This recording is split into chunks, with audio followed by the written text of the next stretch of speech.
So this video today is going to be a little bit different from what you guys are used to seeing on this channel. If you're new to the channel, don't forget to subscribe and hit that notification bell so that way you guys will be notified whenever our latest video drops from whatever haunted location that we decide to investigate next. So today I want to talk about the Real Conjuring House. So this is a video that I've thought about putting together for some time now, but just recently events have happened that made me say, okay, you know what, I'm just going to put this video out there. So a lot of you guys know that a few years ago, the Real Conjuring House was sold to who owns it now, Jen and Corey Heinzen. So they've done a phenomenal job with the house. We actually got to investigate the house back in 2019, and it was an amazing experience. I can't say enough good things about the owners and what they're doing with the property, and many of our fellow investigators that we know that have also been there say the same thing. So this video today is to try to talk about some of the subsequent stuff that has came up since they announced that they were selling the house. So this is a video that I've been thinking about doing for a while, and I just decided now is as good a time as any to do it because I just wanted to put some stuff out there based on what our group has experienced from the house and just some stuff that I wanted to get off my chest. So the biggest thing that I've seen since they mentioned that the house was for sale is some of the criticism that the house and the owners have received. The biggest criticism that has came across is that the house isn't haunted and that they're just doing this for a money grab. So I take issue with that because personally, as a paranormal investigator, I absolutely loved going to the house. We did capture plenty of paranormal evidence as well as other teams that have been there. They have also captured evidence. So the biggest claim that some of the naysayers are making is that the house was never haunted and that they're just doing this for a money grab, which could be further from the truth. So first of all, values of houses have raised exponentially since they bought the house. So the housing market itself has went up. Secondly, they built a business from that house. So they've even went on their Facebook Live and have claimed as much that they're going to be very picky who they sell it to because they want to make sure it stays functioning as pretty much the way that they envisioned it to be when they purchased it. So I'm not going to go into all the details of why they're selling it. They've already been fully transparent about the reasons why they're selling it. So jump on to their Facebook page. It's a farm on Round Top Road, and they have live streams discussing that. But what I wanted to discuss today was the biggest claim that it's not haunted based on the former owner words or what she has said. So the reason why I wanted to put together this video is because when I've read somewhere that the former owner, Norma Sutcliffe, has claimed that the house was never haunted, I just take issue with that because that could be further from the truth. So a couple things that I want to talk to you guys today about is the episodes and interviews that Norma herself has conducted, saying the exact opposite. So the first thing that a lot of people don't realize is that the house was actually featured on an episode of Ghost Hunters. It was on season 2, episode 7, titled Two Houses. So Norma claims that doors were opening. She's seen black shadows. She's seen mist. They've heard voices. This is all stuff that she has said in the episode. And what I'm going to show you guys later on in this video is some of the stuff that verifies those claims that our team has personally captured. So just a couple quotes from that episode, just to give you guys some of the idea of like the verbiage that Norma herself has used. She said, "Husband and I had more interesting experiences." And then she continues to talk about how a door was rattling and then it did not stop until Jerry, her husband, opened the door. And then she also says she has the most infamous and the most stories about was the library room or the study room. So the library study room, she said herself, was the most infamous. Here's a few clips from what we captured in that very room. When the guys came in earlier, you opened that door. Can you open that door and tell them to leave?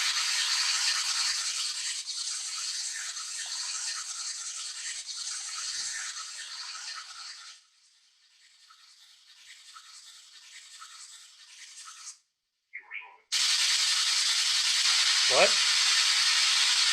Do something. He said door open.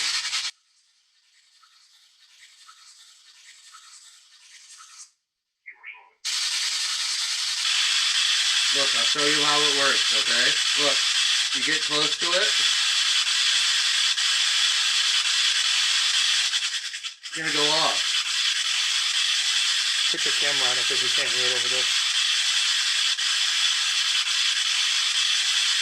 See?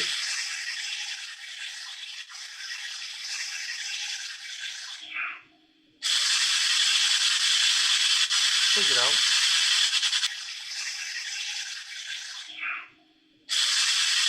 Another claim that she said was, quote, just last week my husband came to me and he said that he was sitting there and the chair vibrated again. So what I'm giving you guys are direct quotes from what she said during that episode on Ghost Hunters. So this was not known as the Conjuring House at the time. She actually called taps before the Conjuring movies got released. So it was not known as the Conjuring House. It was probably known as the Arnold Estate or the Harrisville Farmhouse. So another couple quotes that she said from that episode itself was she was touring through the house and she said, this is our bedroom and this is where we personally have had several experiences. And then she also said, I was in the bed and during one evening I actually felt the bed start to vibrate. She also goes on later in the episode to say that a week later her husband confirms that he's also felt strange vibrations coming through the bed. Got Brad, Jess, and Mary Lou in the middle room. I'm kind of in the middle hallway section.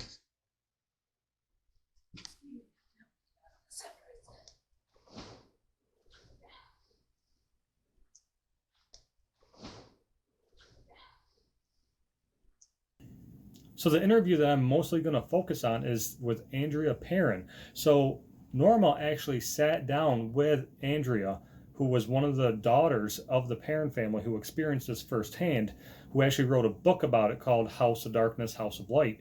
And they sit down together, and this is what some of the quotes that she says to Andrea. The interview opens up with them talking about Andrea and being up in the area for a book signing. So it 100% tells you that Norma read at least the first volume of her book. So she knew exactly what Andrea was claiming that happened in the house, and she did not dispute it at all during this interview.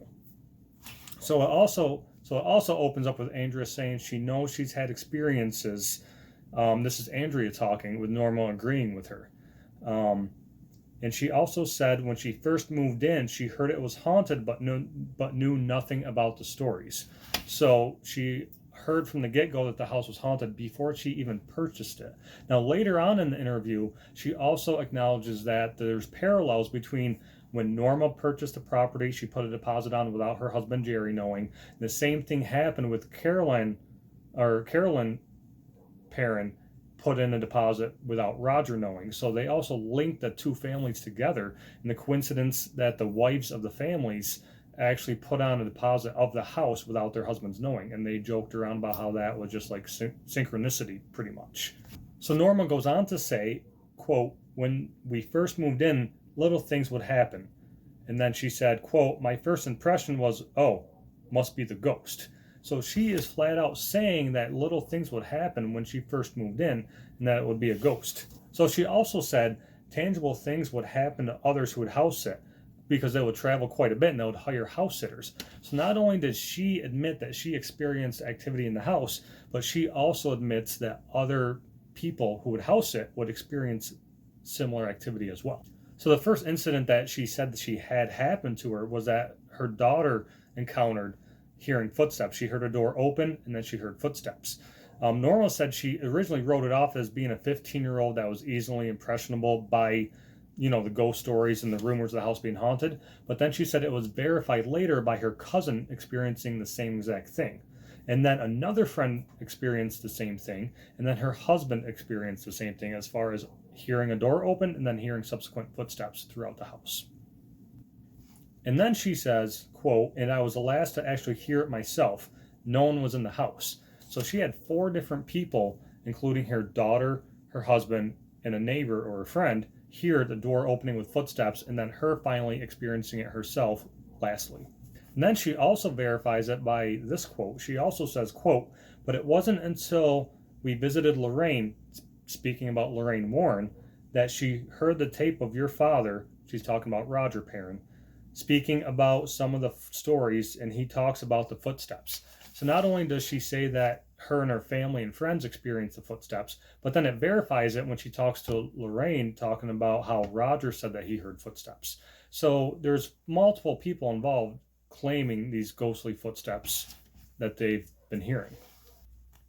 She also claims of hearing a child crying. She says, quote, small young voices upstairs. So she says that she's heard voices when no one else was in the house. And she says this multiple times throughout the interview, where they would hear voices thinking someone was in the house or that the TV was on, and there's absolutely no one in the house. So they would actually hear not only disembodied footsteps, but they would also hear disembodied voices. So when they heard disembodied voices, she says, quote, we even heard the sounds of people talking in the other room, like a group. And this is all within the first 5 minutes of the interview. This is a 45-minute interview on YouTube.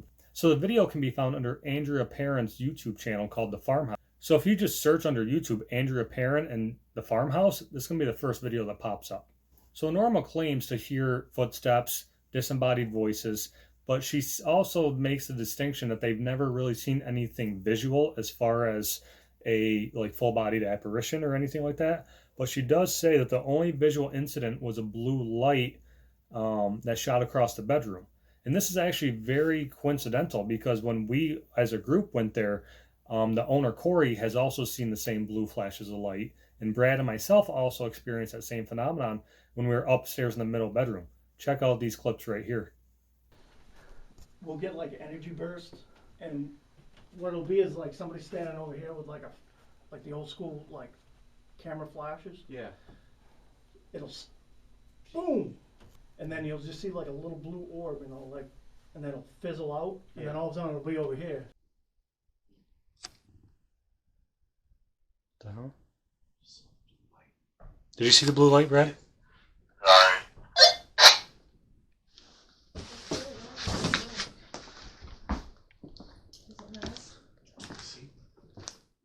That's red.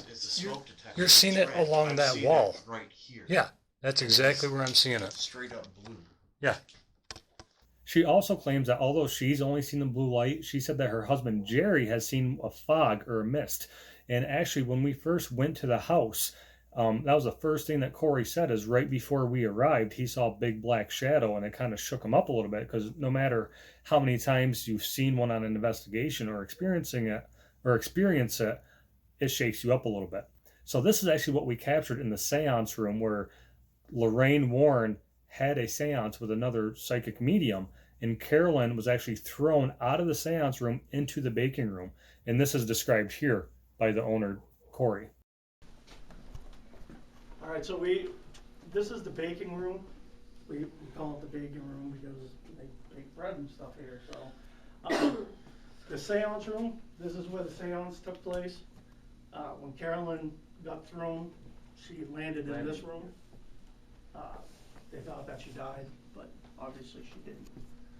So, the seance, for the people that don't know how a seance works, Ed and Lorraine had brought another psychic that didn't know anything about it. She didn't have like any notion about what she was getting herself into, but that psychic was actually the one that was conjuring up the spirit. Now the thing was, Elaine was going to control that spirit because that psychic was actually going to be the conduit. But what happened was the spirit went right after Carolyn. So they tried to control it that way, but it wasn't having none of it, and what happened happened. So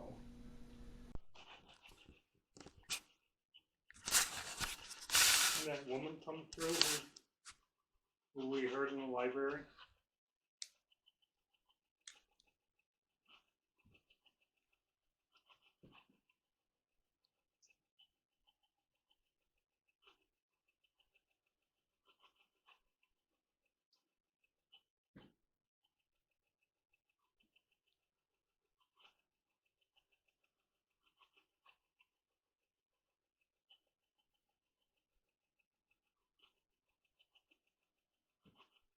We are here for you. Could you tell us anything about you?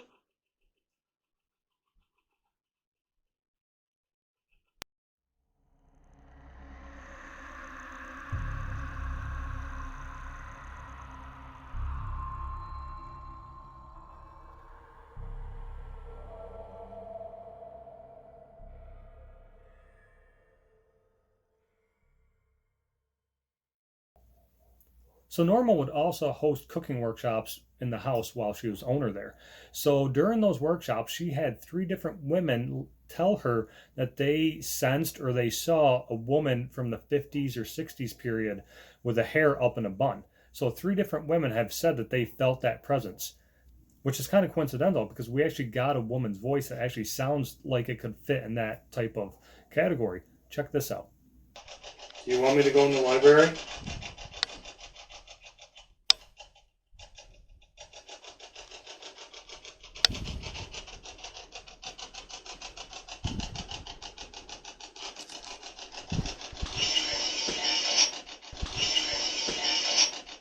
And she also says that the study is the most often mentioned room of the house that people feel uneasy or they get a sense of something being there.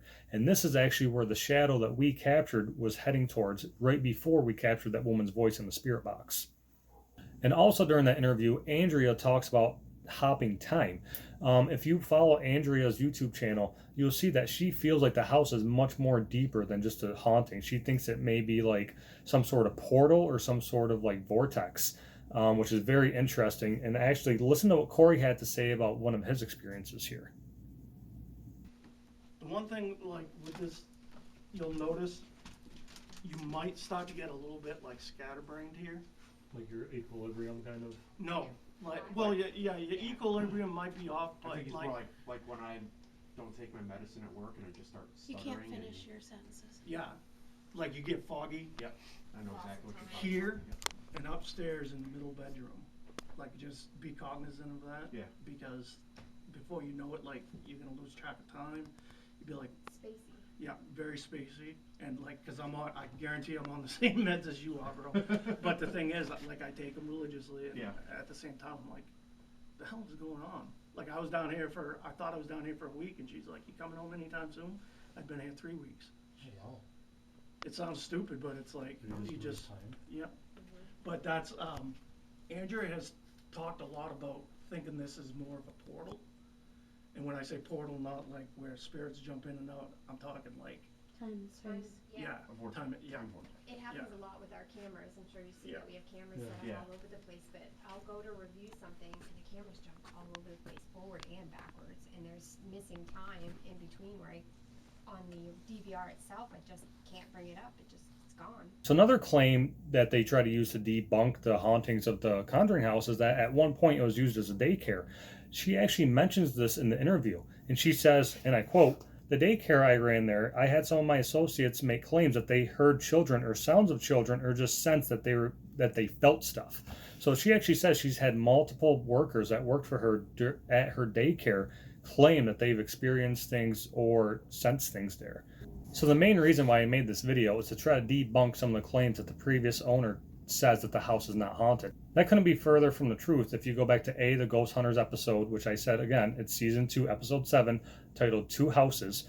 And when you go to Andrea Perron's YouTube channel where she sits down and has a 45-minute interview, just watch the first 5 minutes and all she talks about is how the house was haunted and how she personally has had experience there. I think she personally got sick of people trespassing on the property. Once the movie became a big hit, people, were trying to break into the property or trying to snoop around on the property, which is understandable. But the biggest issue I have with her saying that it's not haunted is that now she's trying to make everybody who has been there seem like, oh no, they're just making it up. They're making, they're doing it for a money grab.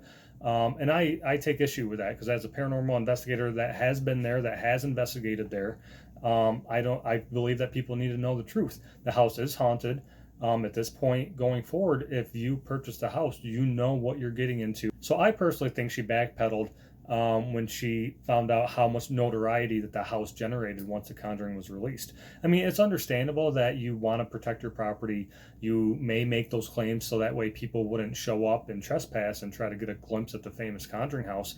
But at the same time, it does damages to other people's reputations by claiming that, just investigators that have been there and the current owners there. So you're trying to dismiss their claims of it actually being haunted, and I just think that's not right. So that's why I want to make this quick video, debunk what she has clearly been on the record of saying, and show you guys some of our evidence that collaborated her claims as well as many others that have been to the house.